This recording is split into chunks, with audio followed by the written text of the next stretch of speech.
کسی شہر میں ایک امیر سوداگر رہتا تھا۔ روپیہ پیسے کی اس کے گھر میں کوئی کمی نہیں تھی۔ دور دراز ملکوں میں اس کا مال جاتا اور خوب منافع ہوتا۔ سوداگر کی دو بیٹیاں تھیں۔ بڑی بیٹی کا نام زہرا اور چھوٹی کا نام منہار تھا۔ بچیاں ابھی چھوٹی چھوٹی تھیں کہ ان کی ماں کا انتقال ہو گیا۔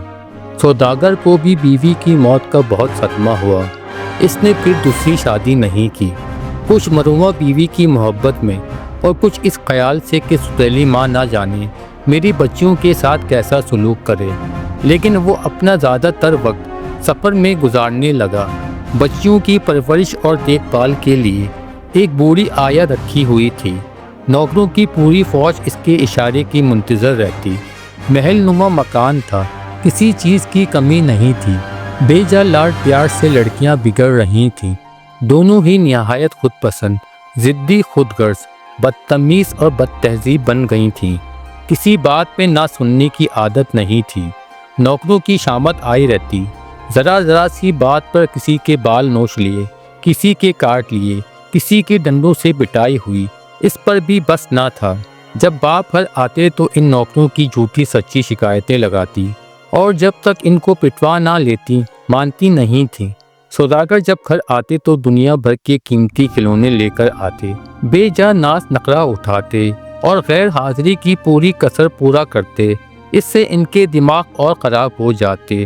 ذرا غصہ آتا تو ہزاروں روپے کے کھلونے اٹھا کر پھینک دیتی، گھر کا قیمتی سامان توڑ دیتی۔ نہ باپ کچھ بولتے اور نہ کسی اور کو بولنے کی ہمت تھی۔ نوکروں کو تنخواہ اچھی ملتی تھی اور ہر طرح کا آرام تھا۔ سیاہ و سفید کے مالک تھے، اس لیے نوکری چھوڑ کر نہیں جاتے اور چپ چاپ ڈانٹ اور مار کھا لیتی۔ جیسے جیسے بڑی ہوتی گئیں، ان کی بدتمیزیاں، بد مزاجیاں اور من مانیاں بڑھتی گئیں۔ گھر کی طرف دیکھنے کا ہوش ہی نہیں تھا۔ ہر وقت اپنے بناؤ سنگار اور سیر سپاٹوں سے فرصت نہیں ملتی تھی۔ باپ نے پوری آزادی دے رکھی تھی اور بیٹیاں بالکل ہاتھ سے نکلی جا رہی تھیں۔ بوڑھی آیا کبھی سمجھانے کی کوشش کرتی تو بڑھیا کی شامت ہی آ جاتی، بڑھیا کے بال نوچ کھسوڑ کے رکھ دیتی۔ بڑی بیٹی زہرا میں پھر بھی ذرا لحاظ باقی تھا، لیکن چھوٹی بیٹی ناگ میں تو نکیل ہی نہیں تھی۔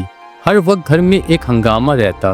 جتنی دیر گھر میں رہتی کوئی نہ کوئی اس کے ظلم کا شکار بن رہا ہوتا۔ لوگ ان کے گھر آنے سے کتراتے تھے۔ سب کو اپنی عزت پیاری ہوتی ہے، کون بے عزتی کروانا چاہتا تھا۔ لڑکیاں دھیرے دھیرے نوجوانی کی دہلیز پار کرنے لگیں تو باپ کو بھی ہوش آیا۔ یوں بھی سوداگر اب بوڑھے ہو چلے تھے اور اب جا کے انہیں اپنی جوان بیٹیوں کا خیال آیا۔ اب انہوں نے سفر پر جانا کم کر دیا، شہر میں رہ کر کاروبار سنبھالتے تھے۔ گھر میں رہنے کا موقع ملا تو بیٹیوں کے رنگ ڈھنگ بھی کھلے۔ سخت پریشان تھے اور چاہتے تھے کسی طرح ان کے ہاتھ پیلے ہو جائیں۔ رشتوں کی کمی نہیں تھی، حالانکہ ان کی بدتمیزیوں کے چرچے دور دور پھیلے ہوئے تھے، لیکن کروڑ پتی باپ کی اولادیں تھیں۔ باپ کا جو کچھ بھی تھا انہی دونوں کا تھا۔ لالچ بری بلا ہے۔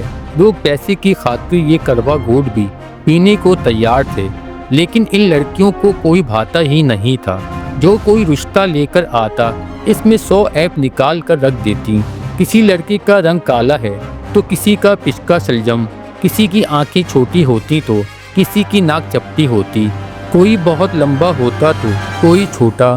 شکل و صورت اگر ٹھیک ہوتی تو اس کے طور طریق پسند نہیں آتے۔ کوئی گنوار ہوتا تو کسی کی ہنسی کا انداز خراب ہوتا تو کسی میں الو یا گدھے کی شواہت نظر آ جاتی۔ بس ہر رشتے میں ہزاروں نقص نکالے جاتے اور نامنظور کر دیا جاتا۔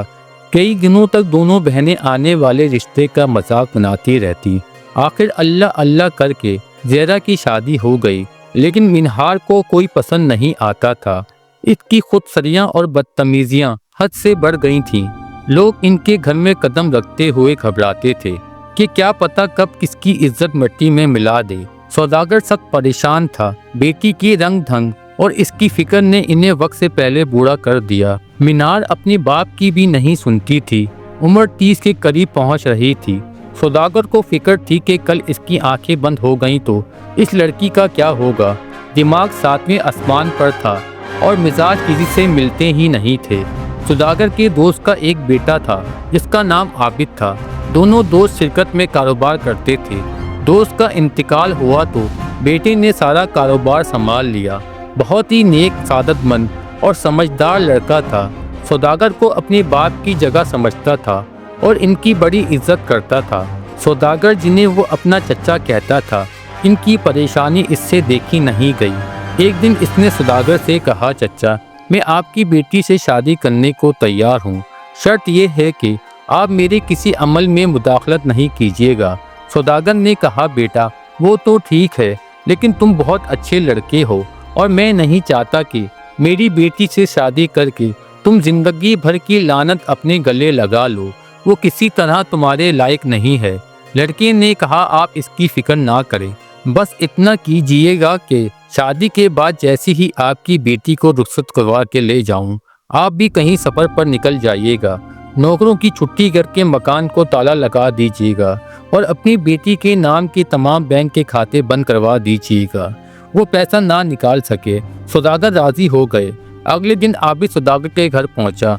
अभी जाकर बैठा ही था कि बावर्ची रोते हुए आया, हजूर, कौवे में नमक थोड़ा तेज हो गया था तो बीबी ने पूरी देगची मेरे सर पर दे मारी। इतने में एक और शख्स आया। इसने कहा, बीबी को कोई कपड़ा पसंद नहीं आया तो इन्होंने मेरे सारे कपड़े कीचड़ में फेंक दिए। इसी वक्त नौकरानी रोती हुई आई कि कमरे की सफाई ठीक से नहीं हुई थी तो बीबी ने मेरी चोटी काट दी। सौदागर ने बावर्ची को मरहम पट्टी के लिए भेजा। कपड़े वाले का पूरा नुकसान भरा और नौकरानी को इनाम देकर चुप कराया। फिर आबिद से बोले, बेटे, देख रहे हो, ये घर नहीं जहन्नुम है। मैं तो अब भी कहता हूँ कि पास आ जाओ। तुम्हें बेटी की तरह समझता हूँ। कोई बाप नहीं चाहेगा कि इसकी बेटे को ऐसी बीवी मिले जो इसकी ज़िंदगी दुश्वार कर दे। वो मेरी बेटी है तो क्या हुआ? मैं जानता हूँ वो किसी शरीफ आदमी की बीवी बनने के लायक नहीं है। आबिद ने कहा, चचा, ये सब कुछ मुझ पर छोड़ दें। कल मैं काजी और 2 गवाहों को लेकर आऊँगा। आप कल ही अपनी रवानगी का इंतज़ाम कर लें। अगले दिन सौदागर ने बेटी से कह दिया कि तुम्हें देखने के लिए एक लड़का आ रहा है, ज़रा तमीज़ से पेश आना, शरीफ लड़का है। मिनहार इस शरीफ लड़के से निमटने के लिए पूरी तरह तैयार बैठी थी। कई तरकीबें सोच कर रखी थी कि कैसे आने वाले की दुक्कत बनाएगी और इसे आईना दिखाएगी कि इसने मिनहार के लिए रिश्ता लाने की हिम्मत कैसे की। अभी वो अपने कमरे में बैठी हुई सोच ही रही थी कि एक बड़ा खुश शक्ल मर्द इसके कमरे में घुस आया और घबरा घबरा कर बोला, मेरी मिनहार जान, मैं तुम्हारे सदके में कुर्बान, मुझसे शादी करोगी? बोलो शादी करोगी? बोलो करोगी? मिनहार हक्का बक्का रह गई। अजीब हालत, कभी गुस्सा आता और कभी इस आदमी की हरकत पर हंसी आती। इसके होठों पर हंसी देखकर वो आदमी चिल्लाया, तुम हंस रही हो, यानी तुम्हें मंजूर है? बोलो मंजूर है ना मंजूर? मिनहार को लगा कि कोई पागल इसके कमरे में घुस आया है। वो गुस्सा भूलकर इसे और दीवाना बनाने की गर्ज से बोली, हाँ मंजूर है, बोलो क्या करोगे? जवाब सुनकर वो आदमी रुका नहीं, बल्कि वैसे ही मंजूर है चिल्लाता हुआ वापस चला गया और बैठक में जाकर काजी साहब से बोला, आज निकाह पढ़ा दीजिए, दुल्हन को मंजूर है। इस चीखो पुकार की आवाज़ आंगन में खड़े गवाहों ने भी सुनी थी। जब मिनहार ने कहा था, हाँ मंजूर है, इससे पहले कि मिनहार कुछ समझ सकती, काजी साहब ने निकाह पढ़ा दिया। आबिद सौदागर से बोला, बस बस चचा, अब बेटी को रुखसत कर दीजिए और घर को ताला लगा कर चले जाइए। फिर शोर मचाता हुआ घर में दाखिल हुआ, मिनहार में तुम्हारे सदके में कुर्बान, हमारा निकाह हो गया, चलिए अपने घर चलिए। मिनहार तेजी से बदलते हुए हालात पर हैरत से गंग सी हो गई थी। इस आदमी ने जब हाथ पकड़ा तो इसने गुस्से से झटकाना चाहा। इस पर इसने पीछे से इतनी जोर से गर्दन पकड़ी कि लगा टूट जाएगी। मिनहार को लगा कि किसी पागल से साबका पड़ गया है। डर लगने लगा कहीं जान से ना मार दे। चारों तरफ देखा, ना कोई नौकर नजर आया, ना सौदागर ही मौजूद था। आबिद इस तरह इसे खींचता हुआ बाहर लाया और कहा, मैं आपके लिए एक शाही सवारी लाया हूँ, इस पर घर चलते हैं। आबिद ने सख्ती से इसे पकड़कर एक गधे पर बिठा दिया और पीछे खुद बैठा और जोर से 1-2 चाबक इस गधे को मारी और 1-2 मिनहार को। गधा धीरे धीरे चलने लगा। منہال کے بدن میں کانٹوں تو لہو نہیں، اسے یقین ہو گیا کہ وہ کسی پاگل کے ہتھے چڑھ گئی ہے۔ اگر میں نے ذرا چوچا کی تو شاید یہ میرا گلا ہی کاٹ دے گا۔ ساری بولتی بند ہو گئی اور غصہ ہوا ہو گیا۔ ڈر کے مارے رنگ سفید پڑ گیا۔ کچھ سمجھ میں نہیں آ رہا تھا آخر یہ کیا ہوا ہے۔ سارے نوکر کہاں مر گئے تھے اور اس کا باپ کہاں چلا گیا، اور یہ پاگل گھر میں کیسے گھس آیا؟ پوچھے تو کس سے پوچھے؟ پاگل ہر 2 قدم کے بعد 1-2 چابک گدھے کو مارتا اور ایک آدھ منہار کو مارتا۔ منہار سی کرتی تو کہتا ارے آپ کو لگ گئی کیا، معاف کر دیجیے گا منہار میری جان، یہ نالائق گدھا ہی بہت ہی بد مزاج ہے، نہ جانے کون سے سنسان راستوں سے لے کر آیا کہ وہ کسی کو مدد کے لیے بھی نہیں پکار سکتا۔ آخر ایک چھوٹے سے مکان پر پہنچے جس میں صرف 2 کمرے تھے، کھڑکیوں میں سلاخیں لگی ہوئی تھیں اور آس پاس کوئی اور مکان بھی نہیں تھا۔ راستے بھر چابک کھا کھا کر تکلیف اور خوف سے منہار کے سارے بل نکل گئے تھے۔ اسے یقین ہو گیا تھا کہ وہ کسی پاگل کے ہتھے چڑھ گئی ہے۔ چپ رہنے میں ہی عافیت ہے، نہ جانے کب گلا گھونٹ کر قصہ تمام کر دے۔ پاگل ہی ٹھہرا۔ کمرے میں ایک بان کا پلنگ پڑا تھا جس پر دری بچھی ہوئی تھی، ایک کرسی تھی اور ایک کونے میں سراہی اور گلاس رکھا تھا۔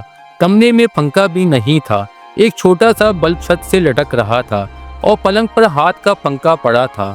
عابد بولا میری منہال، میں آپ کے صدقے میں قربان، آپ بہت تھک گئی ہوگی، آپ یہاں آرام کریں، مجھے ایک ضروری کام یاد آ گیا ہے، میں ابھی آتا ہوں۔ اور وہ دروازہ بند کر کے چلا گیا۔ باہر سے قفل میں چابی گھومنے کی آواز آئی۔ منہال نے اطمینان کا سانس لیا کہ پاگل سے تھوڑی دیر کے لیے تو پیچھا چھوٹا، لیکن سکون کہاں۔ محل نما مکان کی شاہی خوابگاہ میں گدے دار مخمل اور ریشم کی بستر پہ سونے والی اور بان کی چرپائی جس کو اس کے نوکر بھی استعمال نہیں کرتے تھے، مجبوراً اس دری پر بیٹھ گئی۔ جسم کا جوڑ جوڑ دکھ رہا تھا اور اس پر گرمی کی شدت۔ اس کی خوابگاہ میں بجلی کے پنکھے کے علاوہ ہر طرف خسک کے پردے پڑے رہتے تھے جس پر پانی چھڑکنے کے لیے ایک نوکر مقرر تھا، اور کہاں یہ ہاتھ کا پنکھا جو اس نے زندگی میں کبھی نہیں چھوا تھا، لیکن مجبور ہو کر وہی جھلنا پڑا۔ ذرا ہی دیر میں ہاتھ میں چھالے پڑ گئے اور خون رسنے لگا۔ اٹھ کر سرائی سے پانی پیا۔ سخت بھوک لگ رہی تھی، صبح سے کچھ نہیں کھایا تھا۔ باپ نے آنے والے مہمان کے لیے بہت کچھ پکوایا تھا، لیکن منہار نے کچھ سوچا تھا کہ شاید کہ شادی کی امیدوار کو گھر سے نکال کر آرام سے بیٹھ کر کھائے گی۔ کیا پتا تھا کہ مصیبت آ پڑے گی۔ کبھی بہت غصہ آتا، جی چاہتا کہ یہ سرائی گلاس پنکھا سب اٹھا کر پھینک دے، لیکن پھر اس پاگل کا خیال آتا اور جسم پر چابک کے نشان دکھنے لگتے۔ یہی سب سوچتے سوچتے آگ لگ گئی۔ مثال مشہور ہے کہ نیند کانٹوں پر بھی آ جاتی ہے۔ نہ جانے کتنی دیر سوئی ہوگی، آنکھ کھلی تو جسم پسینے سے تربتر ہو رہا تھا۔ کمرے میں اندھیرا پھیل چکا تھا، گلے میں کانٹے پڑ رہے تھے اور بھوک سے آنتیں اینٹ رہی تھیں۔ ٹٹول ٹٹول کر لائٹ جلائی، کمرے میں پیلی سی روشنی پھیل گئی۔ سرائی سے پانی پیا، دروازہ ہلا کر دیکھا تو کھڑکی کے باہر پیلے اندھیرے سے ڈر لگنے لگا۔ تھک ہار کر پھر اسی پلنگ پر بیٹھ گئی جس کے کھٹملوں نے دوپہر بھر کاٹا تھا۔ رات ہوئی تو مچھر بھی آ نکلے۔ گرمی، مچھر، کھٹمل، بھوک، اندھیرا، ڈر، ایسے حالات کے بارے میں تو اس نے خواب میں بھی نہیں سوچا تھا۔ بے بسی اور بے چارگی کی حد ہو گئی تھی تو پھوٹ پھوٹ کر رونے لگی، لیکن رونے سے مسائل حل نہیں ہوتے۔ نہ جانے کس طرح سوتے جاگتے روتے دھوتے۔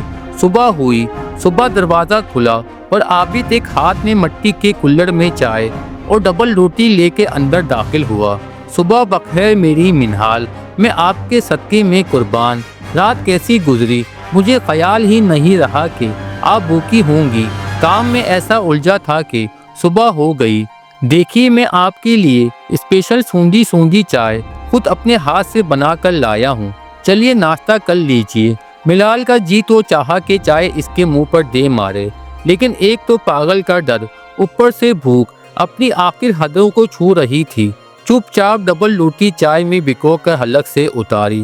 وہ جس کے ناشتے کی میز دنیا کی نعمتوں سے بھری ہوتی تھی اور ذرا کمی بیشی ہونے پر کھانے کی چیزیں اٹھا اٹھا کر پھینک دیا کرتی تھی، آج چائے اور سوکھی ڈبل روٹی کا ناشتہ کر رہی تھی۔ अपनी मजबूरी पर आंखों से आंसू निकल आए। आबिद कुर्सी पर बैठा इसे गौर से देख रहा था। इसके आंसू देखकर बोला, मेरी मिनहाल, मैं आपके सदके में कुर्बान। आपकी आंखों में आंसू क्यों? क्या नाश्ता पसंद नहीं आया? लाइए मैं इसे फेंक दूं, मैं दूसरा नाश्ता लाऊंगा जो आपके लायक हो। आबिद ने हाथ बढ़ाया तो मिनहाल घबरा के बोली, नहीं नहीं ठीक है। इसे लगा कि 24 घंटे के बाद तो ये सूखी डबल रोटी मिली है, ये भी फेंक दी तो ना जाने कब खाने को मिलेगा। खाने के बाद मिनहाल ने डरते डरते इसकी तरफ देखा। वो हाथ में पकड़े हुए चाबक को घुमा रहा था। इसने हिम्मत करके कहा, मैं अपने अब्बा के पास जाना चाहती हूँ। आबिद बोला, आपके अब्बा तो सफ़र पर निकल गए हैं। इन्हें इत्मीनान हो गया कि बेटी अपने घर में होगी। मिनहाल ने जलकर सोचा, खाक घर की होगी, घर से बेघर हो गई, लेकिन सिर्फ इतना बोली, मुझे घर पहुंचा दीजिए। मिनहाल जान, मैं आपके सदके में कुर्बान, अब यही आपका घर है। इस घर में तो आपके वालिद ताला डाल गए हैं और नौकरों की छुट्टी कर दी है। मिनहाल ये सुनकर धक्सी रह गई। अभी और कुछ कहना चाहती कि आबिद खड़ा हो गया। अच्छा मिनहाल जान, अब मैं चलता हूँ, आप आराम करें, शाम को मुलाकात होगी। मिनहाल का दम निकल गया, यानी बगैर पंखे के यहाँ शाम तक भूखा रहना होगा। इसने धीरे से कहा, यहाँ बहुत गर्मी है, एक पंखा लगवा दीजिए। आबिद ऐसा बोला जैसे इसे पता ही ना हो। अरे हाँ, पंखा नहीं है, बड़े नालायक हैं ये लोग। मैंने बिजली वाले से ताकीद कर दी थी कि हमारी दुल्हन आ रही है, यहाँ पंखा लगा दीजिएगा, अभी जाके इसकी खबर लेता हूँ। और वो ताला लगा कर चलता बना। मिनहाल फिर अपनी किस्मत को रोने को तन्हा रह गई। दोपहर जैसे तैसे काटी। शाम को आबिद आया, साथ में एक नौकर खाने का ख्वान उठाए हुए था। इसे एक स्टूल पर रख दिया। नौकर वहीं खड़ा हो गया। ख्वान में तरह तरह के खाने सजे हुए थे। मिनहाल का भूख से बुरा हाल था, जल्दी से उठकर बैठ गई।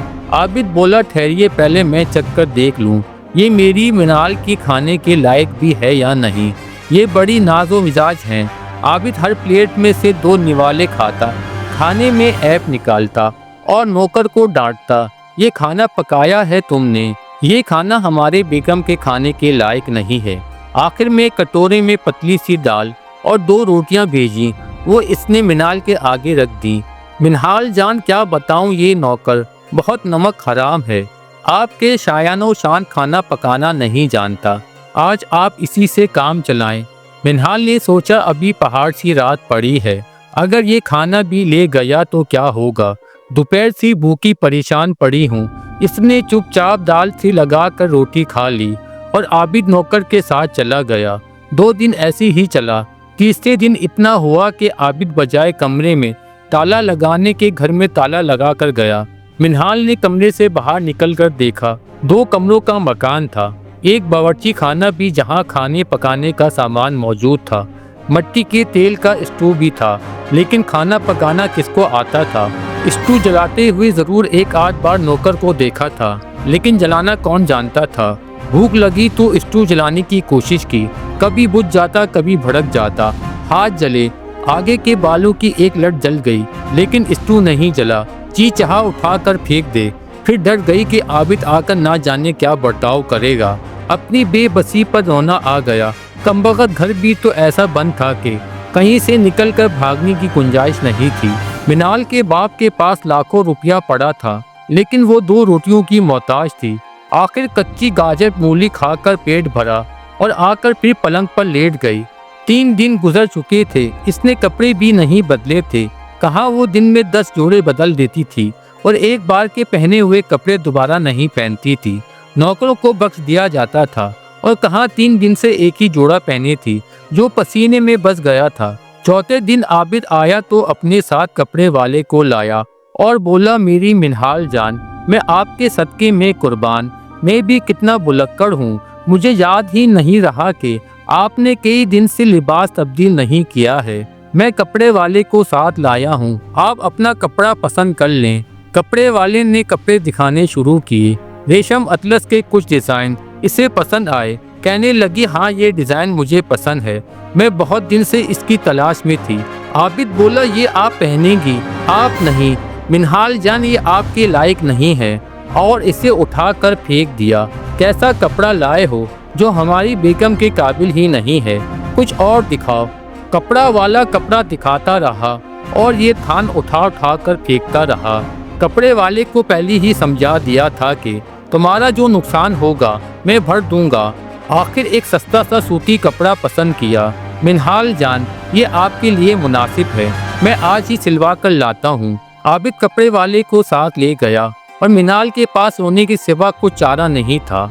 अगले दिन कपड़े सिलकर आ गए, जिनमें ना कोई तराश खराश थी और ना कोई फैशन। मिनहाल जो शहर के बहुत ही पसंदीदा और महंगे लिबास पहनती थी, इसने बेचुनो चरा नहाकर वो लिबास पहन लिया। 2 महीने गुजर गए। धीरे धीरे कुछ सहूलतें मिलने शुरू हुईं। मसलन कमरे में पंखा लग गया। एक बुढ़िया मुलाजमा आ गई जो बुरा भला खाना पका देती थी, लेकिन मिनहाल बाहर की दुनिया देखने को तरस गई थी। सारा गुस्सा अकड़ बदतमीजी गरूर नाक के रस से निकल गया। आबिद के इशारों पर नाचने लगी थी। 3 माह के बाद जब मिनहाल बिल्कुल ही सीधी हो चुकी तो एक दिन आबिद एक अटैची लेकर आया और मिनहाल से कहा, इसमें कुछ कपड़े हैं, जाओ गुस्ल करो और कोई अच्छा सा कपड़ा पहन लो। मिनहाल अटैची लेकर कमरे में आई तो खोलकर देखा तो हैरान रह गई। बहुत से आला दर्जे की कीमती और खूबसूरत कई जोड़े रखे थे जिसे वो पहना करती थी। इससे भी ज़्यादा कीमती साथ में श्रृंगार का सामान और जेवर भी थे। मिनहाल को बड़ी देर तक तो यकीन ही नहीं आया कि ये मेहरबानी इसके लिए है। फिर डर लगा कि कहीं आबिद अपना इरादा बदल ना दे। एक अच्छा सा जोड़ा निकाला और गुस्ल करके पहन लिया। बहुत दिनों के बाद श्रृंगार किया, जेवर पहना, तैयार होकर बाहर आई तो आबिद थोड़ी देर के लिए पत्थर बन गया। खूबसूरत तो वो थी ही, गरूर, नकुसत और बदतमीजी ने सारा हुस्न बिगाड़ दिया था। अब इंसानियत के जामे में आई तो सचमुच हसीन लगने लगी। आबिद इसको घर से बाहर लेकर आया और एक शानदार बग्गी में बिठा दिया और अपने साथ एक खूबसूरत से मकान में ले गया। मिनहाल को ये सब ख्वाब जैसा लग रहा था। शोफर ने दरवाज़ा खोला, मुलाजिम ने अटैची उठाई। आबिद के पीछे पीछे चलते हुए धीरे से पूछा, ये किसका घर है? आबिद को इसकी सादगी पर हंसी आ गई। इसने बताया, मिनहाल जान, ये तुम्हारा बल्कि हमारा घर है, हमारे होने वाले बच्चों का घर है। मिनहाल ने पूछा, तो फिर वो किसका घर था जिसमें मैं इतने दिन रही? आबिद ने कहा, वो तुम्हारी इम्तिहान गाह थी, वहाँ से कामयाब होकर तुम यहाँ तक पहुँची हो। बातें करते हुए दोनों अंदर आए तो मिनहाल के लिए एक हैरत का सामान था। बैठक के कमरे में इसके वालिद, बहन ज़हरा और बहनोई मौजूद थे। मिनहाल इनसे ऐसी मिली जैसे सदियों से बिछड़ी हुई थी। सौदागर बेटी के रंग ढंग देखकर हैरान था। सौदागर ने दोनों को गले से लगा लिया और इनकी आंखों से आंसू बहने लगे। दोनों बहनें अंदर चली गईं और सौदागर शुक्रानी की नमाज पढ़ने चला गया। दोनों हमजुल्फना रह गए। ज़हरा के मियाँ ने आबिद से पूछा, क्यों मियाँ, कितने जूते रोज़ खाते हो? आबिद ने जवाब दिया, जूते खाने वाले और होते हैं, हम तो हुक्म चलाते हैं। हमजुल्फ बोले, रहने दो यार, मिनहाल की बदमिजाजी से एक ज़माना वाकिफ़ है, उल्लू किसी और को बनाना। आबिद बोला, हाथ कंगन को आरसी क्या, हम दोनों अपनी अपनी बीवियों को बुलाते हैं, देखते हैं पहले किसकी बीवी आती है। दोनों में शर्त लग गई। पहले ज़हरा के मियाँ ने नौकर से कहा, जाओ हमारी बेगम से कहो हमने बुलाया है। नौकर ने आकर कहा, बीबी आपके साहब बुला रहे हैं। ज़हरा बोली, इनसे कह दो अभी आ जाऊंगी, इतने दिन बाद बहन से मिली हूँ, बातें कर रही हूँ। नौकर ने आकर जवाब दोहरा दिया। आबिद ने कहा, अब हमारी बेगम से जाकर कहो साहब बुला रहे हैं। नौकर ने जाकर मिनहाल से कहा, आपको साहब बुला रहे हैं। वो फौरन उठकर भागी। ज़हरा रोकती रह गई, लेकिन वो बोली, नहीं आपा, वो नाराज हो जाएंगे। 2 मिनट के बाद मिनहाल मियाँ के बुलावे पर बैठक में पहुँच गई। आबिद ने मिनहाल से कहा कि मैंने ये कहने के लिए बुलाया है कि मेहमानों के लिए खाना लगवाइए। मिनहाल, जी अच्छा, ये कहकर फौरन ही बावर्ची खाने की तरफ चली गई। आबिद ज़हरा के मियाँ से बोले, अब क्या कहते हो? ज़हरा के मियाँ ने कहा, यार तुमने तो वाकई कमाल कर दिया, मैं शर्त हार गया, जो कहो करने को तैयार हूँ। आबिद बोला, तुमसे क्या मांगूं भाई, तुम बड़े हो, एक नसीहत याद रखना, बीवी के साथ प्यार मोहब्बत से रहो, लेकिन इसे सर पर मत चढ़ाओ, खुश रहोगे। प्यारे दोस्तों, अगर आपको ये वीडियो पसंद आई तो मेरे चैनल को लाइक करें, शेयर करें और सब्सक्राइब करें।